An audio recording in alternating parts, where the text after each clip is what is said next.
here we go. Quick lick number 3, I think, in our series. Building up our bucket of country, folk, and traditional bluegrass licks on the acoustic guitar in the key of G.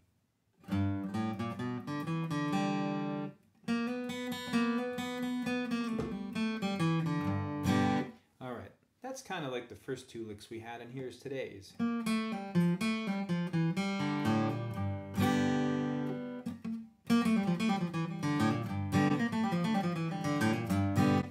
Let's break it down. It sounds complicated, but you know what?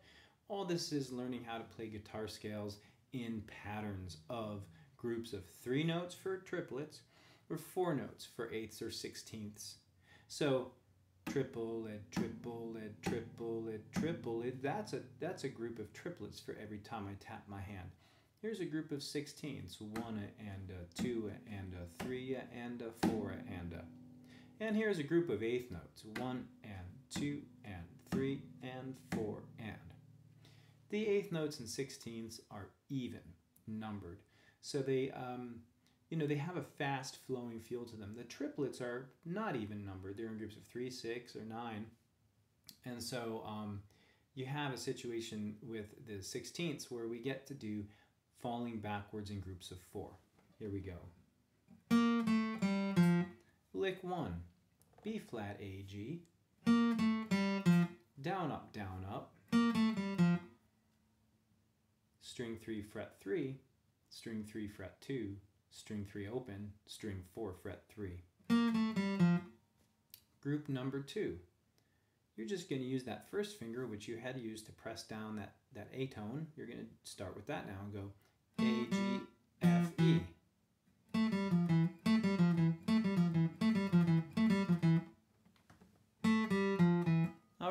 That's group number 2.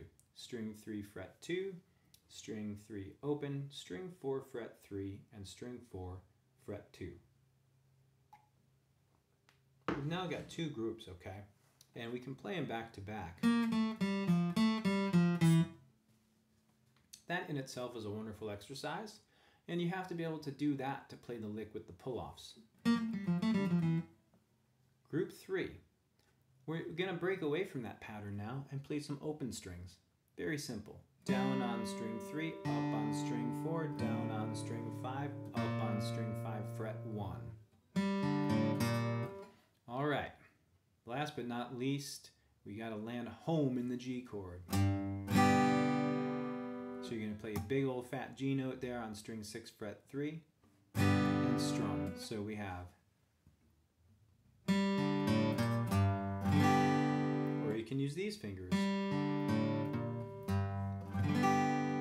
Some of my strummers like to use the G fingering, the easy one like this, and some of my strummer students like to use the G fingering like this.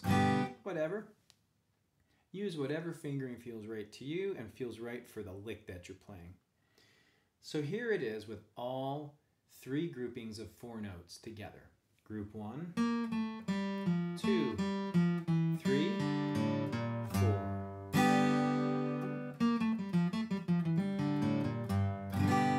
Alright, so that is the basis of writing your licks in country and bluegrass, and there's a lot more to it, of course, but most basically you know your scale, and then you take your notes in a series in groups of 3 or 4, ascending or descending, from one tone back to the one behind it, and then back to the one behind it, and then back to the one behind it, and so on. Part 2, though, I want to show you how to play this the way I played it on the intro.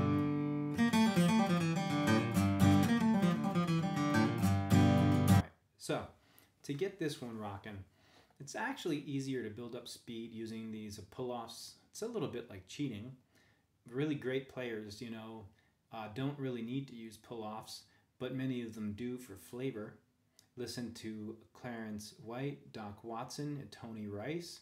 These amazing players used pull-offs to put flavor in their riffs, but boy, they could really just shred alternate picking every note. So what's a pull-off? It's when you play a note with the pick, and then you rip that finger away. You already have another finger set up behind it, so when you rip it away, your second note makes a sound without using your guitar pick. Here's how it goes.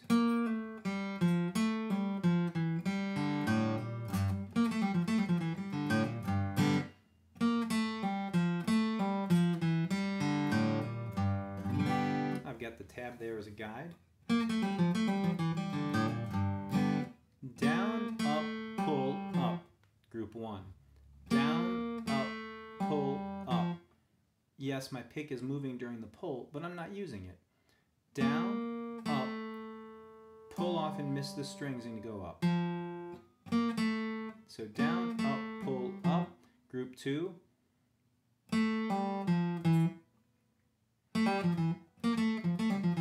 Alright, group 2 was A, G, F, pull, E.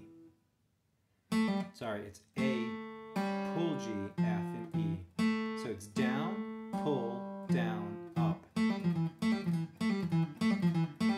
So, and then the last one will be down on G, up on D, down on A, hammer, string 5 fret 1, and come home to G. So slow, here's the whole thing.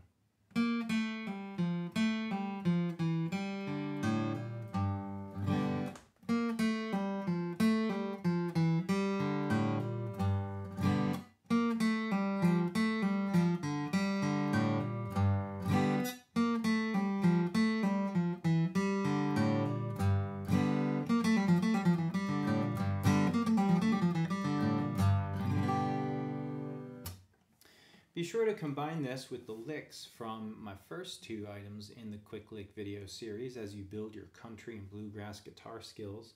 Be sure to leave comments. I do ask you to like and subscribe so I will continue to make content. I'm not monetized. I don't get paid for this in any way, shape, or form, but I really enjoy the community of students that I teach. I've got about 30 private students at this point, and YouTube has offered us a chance to connect virtually.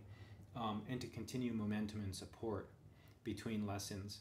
And it's a great way to meet new people. So once again, I thank you, and I look forward to hearing you jam.